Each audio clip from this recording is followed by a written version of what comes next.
Ladies and gentlemen, welcome to the Wake Up. But before we get started with today's show, let's tell you a little bit about what's coming up this weekend on the Spencer Walsh Radio Network. First, we have an all-new episode of For the Win. It's a very special one this week as we have our SWN sports correspondents coming by to tell you who they got on the brackets for March Madness. Then this Sunday, an all-new episode of Global, How We Got Here, about World War II and human rights violations. Should be a lot of fun, but still, it's a very important it's definitely a very important topic to explore, that's for sure, and we will be doing so. And we're having a brand new Newsflash special return premiere of the Spring 2019 season. So, hope you'll be checking us out this weekend. So, if you have any questions, comments about it, reach me at SBW272 on Twitter. You can leave a comment on any of our episodes here on Spreaker, rate or review us on iTunes, and please be sure to check us out. All our podcasts are available pretty much everywhere, so you got no excuse to listen. Let's start the show. Hello everyone, welcome to the show today. We got a fun one for you today, I must say. Here's what we got on the show today. The Trump administration really made some pretty inexplicable cuts to national drug officers, starting with that. Then we're talking about this no-deal Brexit situation. It's getting dangerously close in Britain. We're going to give you an update on the Boeing 737 Max plane and the crazy story of Operation Varsity Blues. That's what we got on the show for you today, and we're gonna get started. So, all right.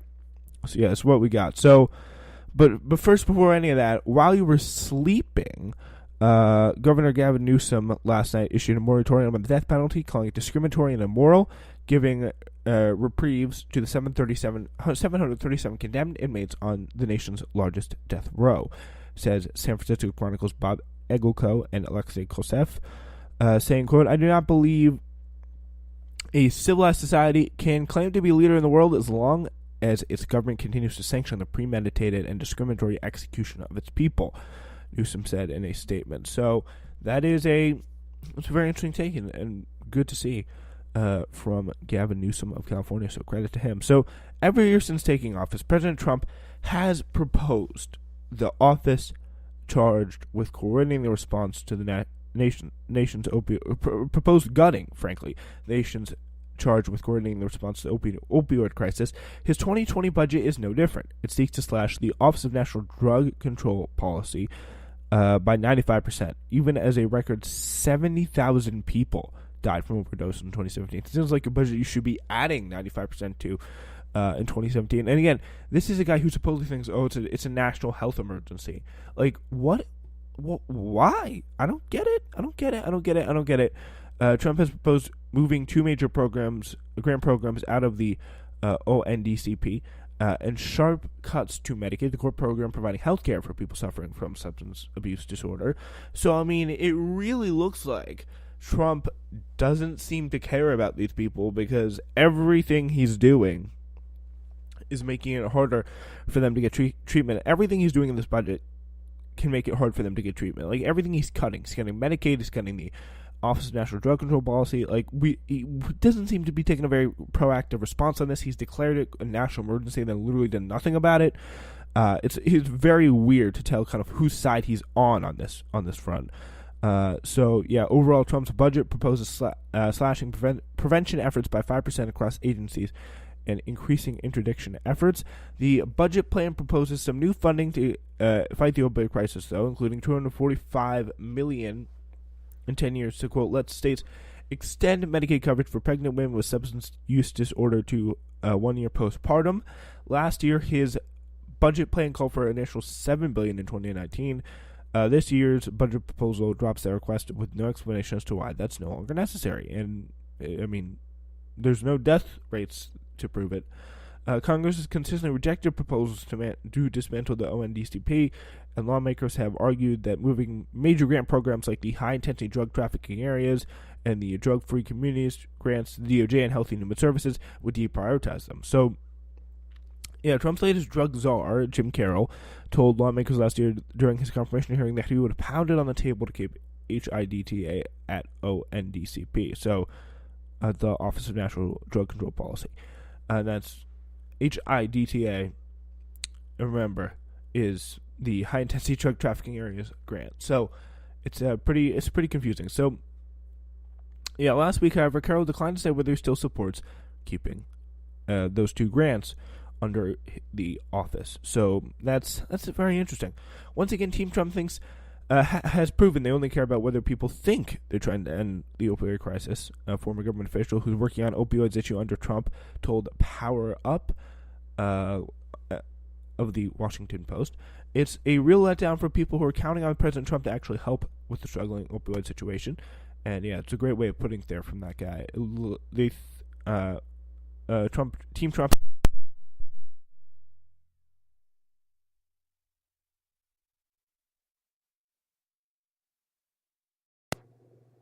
Yeah, and it really kind of hitting the nail on the head there. It really looks like Team Trump only cares about whether people think that they have fixed the situation here. So we are, as that just seems to be the main focus of what they're trying to do. And granted, it's definitely a little bit disturbing to see that, and you don't know why.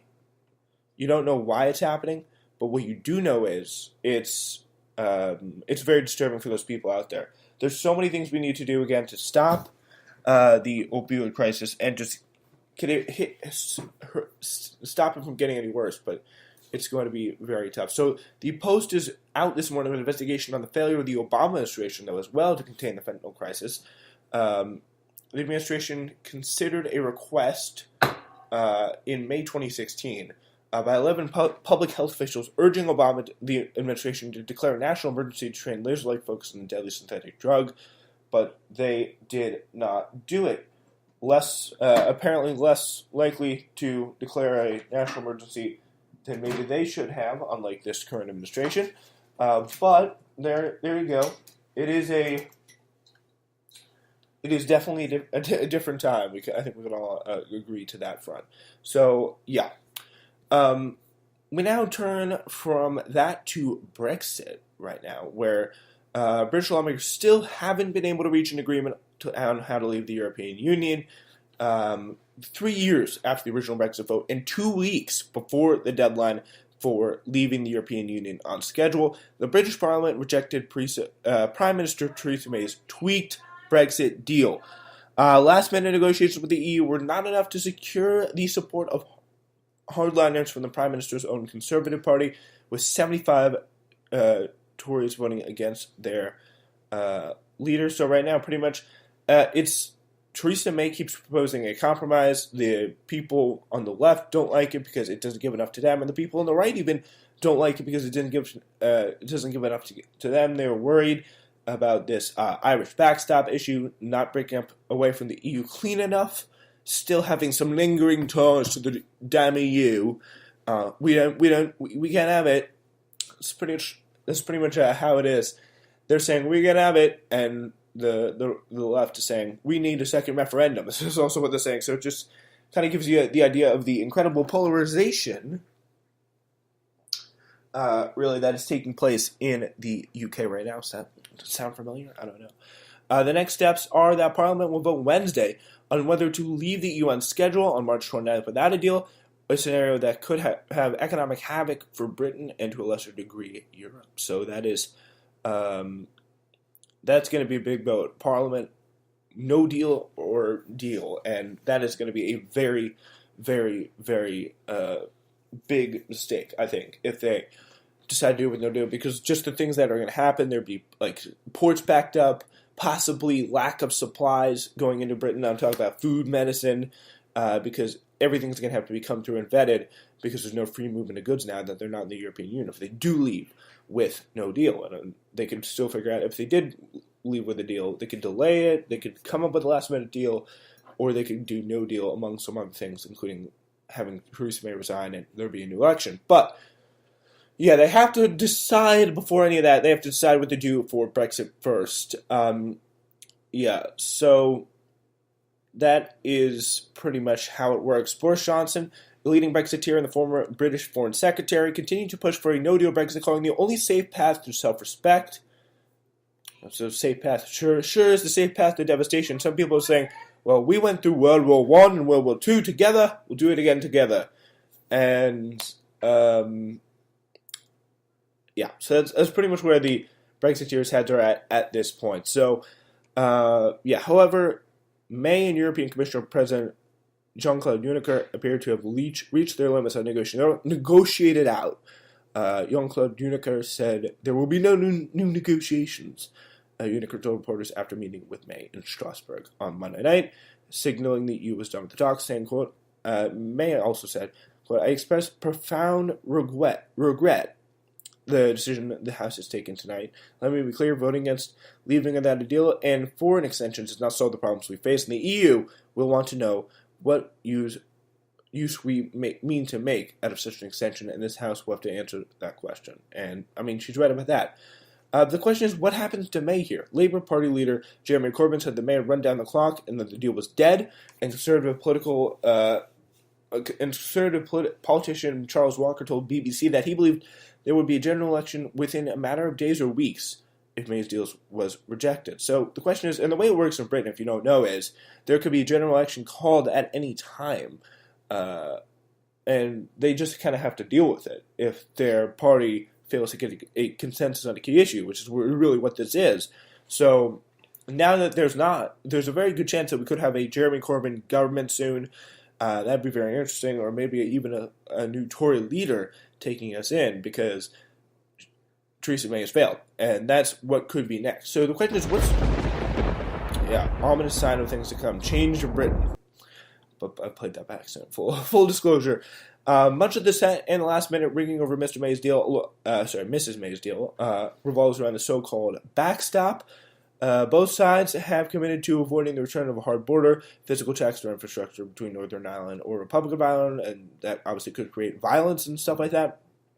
At present, goods and services are traded between the two jurisdictions on the island with few restrictions, which has led to the lack of violence. The UK and the Republic of Ireland are both part of the EU single market and customs union, so the products don't need to be cleared for customs and standards, which is what would happen across the board if it continues. So, 242 to 391 was what happened to this meaningful vote, they called it, approving or rejecting the EU withdrawal agreement. So that is a rough situation for them.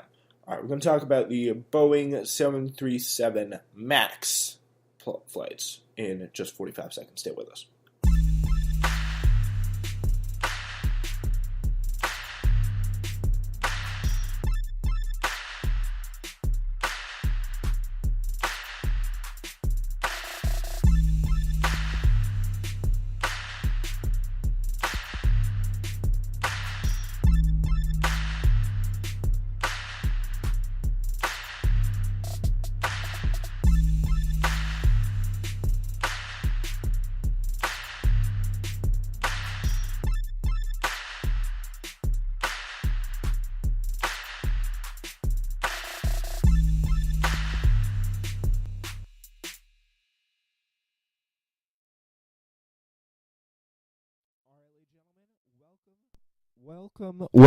Welcome back to the Wake Up Today.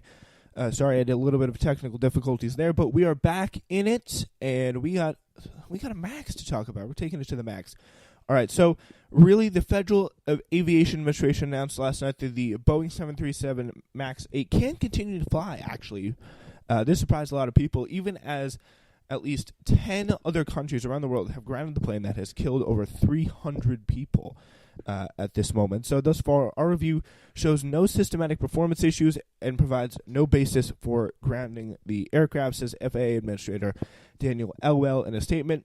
No other civil aviation authorities provided data to us that would warrant any action. So an investigation by the Dallas Morning News, however, begs to differ. So there's some interesting things on this from the Dallas Morning News, as pilots repeatedly voiced safety concern about the Boeing 737 MAX 8 to federal authorities, with one captain calling the flight manual inadequate and almost criminally insufficient several months before the Sunday Ethiopian air crash that killed 157 people.